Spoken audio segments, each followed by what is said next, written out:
malam hari ini di malam Maulid Nabi Sayyiduna Muhammad sallallahu alaihi wasallam, saya ingin menyampaikan kepada umat bagaimana itu konsep jihad yang diajarkan oleh Nabi alaihi salatu wassalam. Nabi kita uswatun hasanah, baik dalam dakwah ataupun dalam hisbah, termasuk dalam jihad fi sabilillah. Jadi siapa ingin berdakwah wajib contoh Nabi. Siapa ingin berhisbah, yaitu amar ma'ruf nahi munkar, juga wajib contoh Nabi.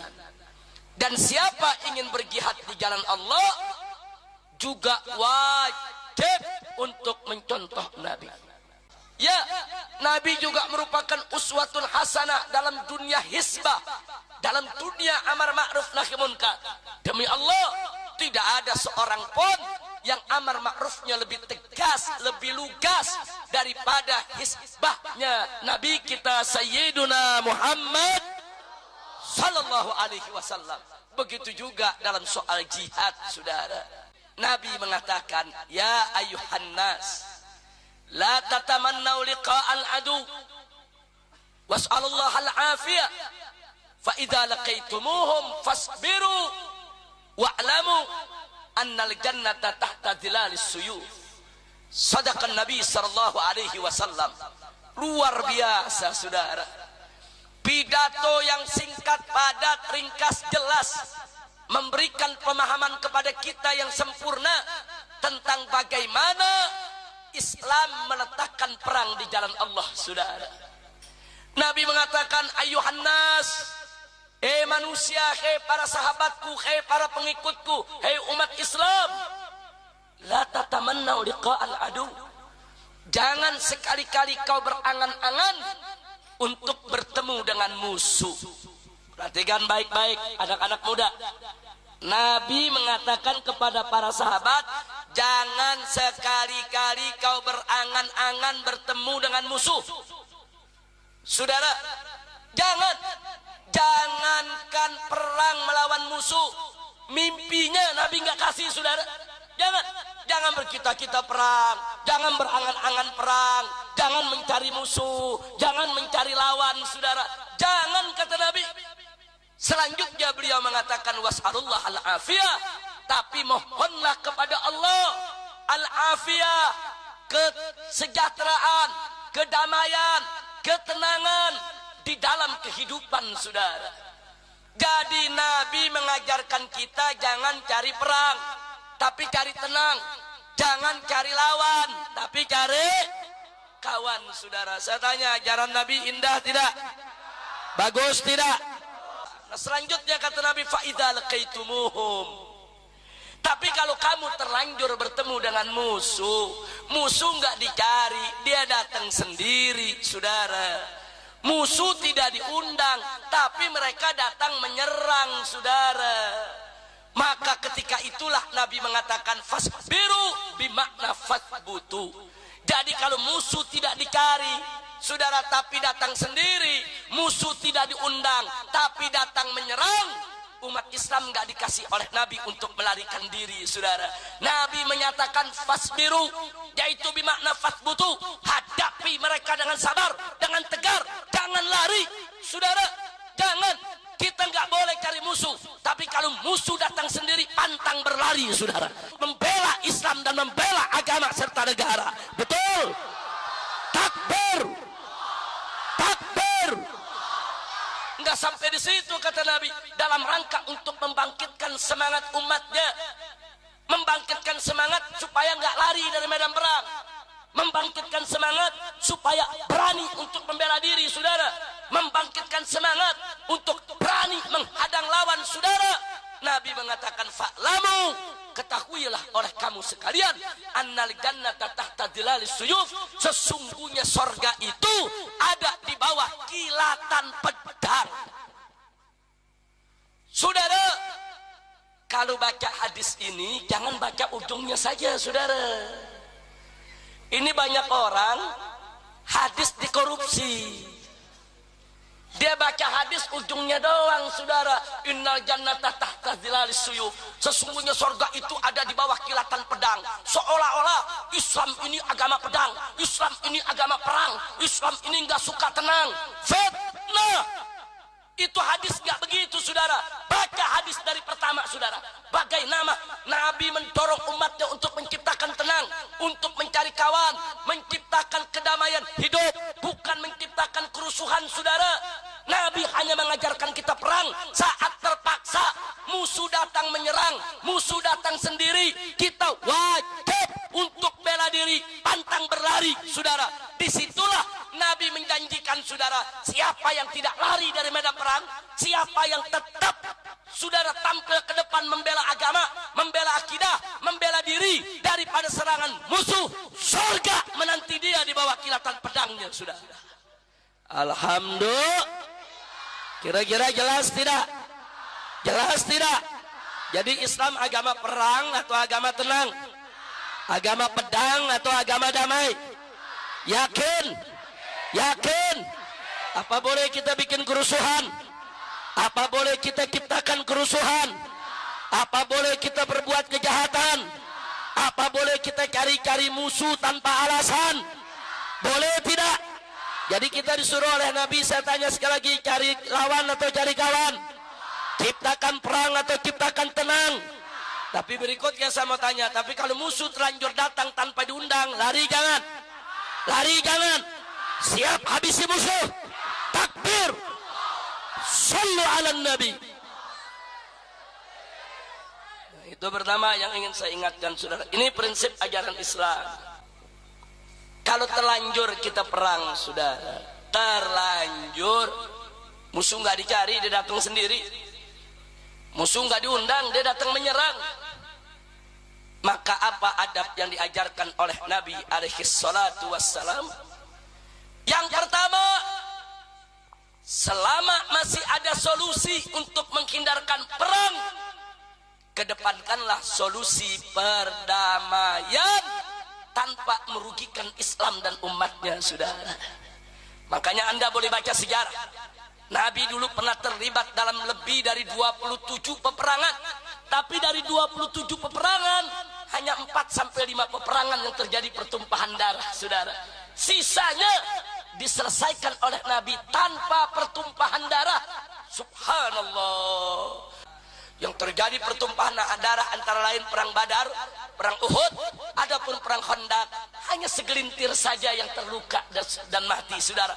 Sisanya Nabi bisa selesaikan dengan perang Siwar, saudara, dengan perang psikologis, sampai akhirnya musuh yang sudah mengepung Madinah bubar, tidak berhasil menaklukkan Nabi dan umatnya. Alhamdulillah.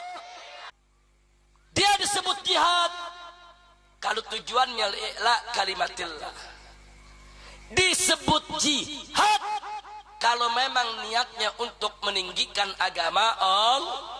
Tapi kalau tujuannya untuk popularitas, kalau tujuannya hanya untuk politik semata, kalau tujuannya hanya ingin menciptakan ketakutan yang masif meluas di mana-mana, kalau tujuannya hanya untuk dunia, bukan jihad.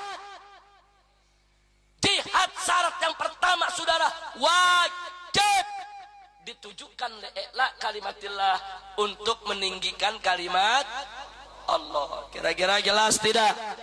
Yang kedua, saudara, jihad tidak boleh melanggar aturan syariat, saudara. Artinya apa? Jihad itu nggak boleh sembarangan main bunuh orang.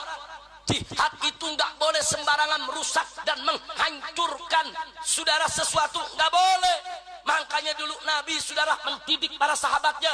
Satu di antara lain, siapa para sahabat yang berjihad? Tidak boleh membunuh orang tua lanjut usia yang tidak terlibat dalam pertempuran, saudara. Dua, tidak boleh membunuh kaum wanita. Tiga, tidak boleh membunuh anak-anak. Empat, tidak boleh membunuh kaum agamawan, saudara, para rahib, para pendeta yang duduk di rumah ibadah mereka, yang tidak terlibat dalam peperangan, tidak boleh diganggu. Rumah ibadah mereka tidak boleh dibakar. Perkebunan musuh nggak boleh diporak-porandakan dibakar. tanpa kedaruratan, saudara. Subhanallah, ada aturannya, saudara. Nggak boleh seenaknya membunuh, membabi buta, memperkosa perempuan seenaknya, haram. Jihad ada akhlak, ada adab. Nggak boleh membunuh orang yang tidak bersalah. Membunuh warga sipil yang tidak bersalah nggak boleh, saudara. Jadi Islam ini mengajarkan jihad gentleman. Kalau kita mau jihad, saudara, bidik langsung musuh Allah, bidik langsung orang yang bertanggung jawab merendahkan Allah. Siapa? Oh, si A ini menghina Islam, menghina Allah, menghina Nabi, membunuh umat Islam. Cari, bidik, bunuh, saudara. Jangan yang dibunuh orang yang nggak tahu apa-apa. Jangan taruh bom di pasar, tahu-tahu yang meninggal si Soleh sama si Udin. Apa dosanya, saudara? Kira-kira jelas tidak? Paham tidak? Jadi kalau taruh bom meledak, yang meninggal si Rahmat, Asep, Encep, orang yang nggak tahu apa-apa, kesian tidak? Saya mau tanya, itu jihad atau jahat? Jihad atau jahat? Itu bukan jihad, itu jahat. Kalau mati, mati syahid apa mati sangit? Mati sangit, saudara. Makanya nih anak-anak muda, maaf, kenapa saya tujukan anak-anak muda? Anak-anak muda ini kan lagi masuk masa mencari jati diri. Ingin menunjukkan, wah aku pemuda, aku lelaki, aku punya keberanian. Kadang-kadang mereka terprovokasi. Bener nih, ente berani mau uji nyali? Bagaimana uji nyalinya? Ayo kita bawa bom. Anak muda digituin, saudara. Kadang-kadang mereka terpancing, mereka pikir ini uji nyali. Oh, berani, gua nggak takut sama bom. Ayo, mana bomnya? Pasang di badan. Hanya sekedar untuk uji nyali. Dia ledakan dirinya, dia terjebak, dia terpancing oleh kelompok-kelompok jahat yang ingin merusak generasi muda kita. Betul? Maka itu saya ingatkan kepada anak-anak muda kita, jangan terjebak. Betul? Jangan cerita uji nyali bawa bom, pala lu bomenyan.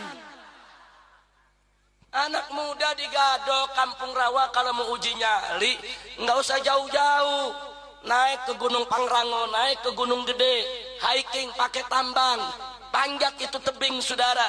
Bagaimana bisa bertahan tinggal di hutan tanpa membawa makanan? Itu uji nyali. Ini uji nyali bawa bom ngeledakin diri. Goblok. Kira-kira jelas tidak? Jelas tidak? Jadi uji nyali yang sehat. Betul? Betul? Siap uji nyali yang sehat? Tapi kalau uji nyali yang jahat, mau tidak? Mau tidak? Takbir. Nggak apa-apa, anak-anak muda kalau lagi diuji, wah lu pengecut, nggak apa-apa dibilang pengecut, saudara. Wah ente penakut, nggak berani main bom, nggak ada urusan. Ya saya penakut, mau apa? Ya saya pengecut, mau apa? Saya tidak diajarkan untuk berbuat jahat. Saya tidak diajarkan untuk merusak nama Islam. Saya tidak diajarkan untuk membunuh orang yang tidak bersalah. Betul? Ya, saya penakut, saya pengecut untuk itu semua. Kenapa saya pengecut? Karena saya takut kepada Allah, saya takut kepada hukum Allah, saya takut siksa Allah. Tapi kalau disuruh bertempur dengan yang betul-betul musuh Allah, saudara, baru kita buktikan uji nyali kita. Betul? Siap lawan musuh Allah, siap hancurkan musuh Allah. Takbir. Sallu ala Nabi. Sekali lagi tidak, jaga anak-anak, jangan ganggu perempuan, jangan ganggu orang-orang tua yang lanjut usia, jangan ganggu orang-orang yang cacat, yang tidak berdaya, saudara. Jangan ganggu warga sipil. Islam mengajarkan para mujahidnya untuk bersikap jantan, gentleman, kesatria, perwira, pahlawan, bukan menghalalkan segala cara sebagai pengecut, sudah. Kalau memang Anda punya keberanian, mau berjihad, mau pasang bom di badan, bukan nggak boleh, boleh. Tapi satu, niatnya mesti benar dulu.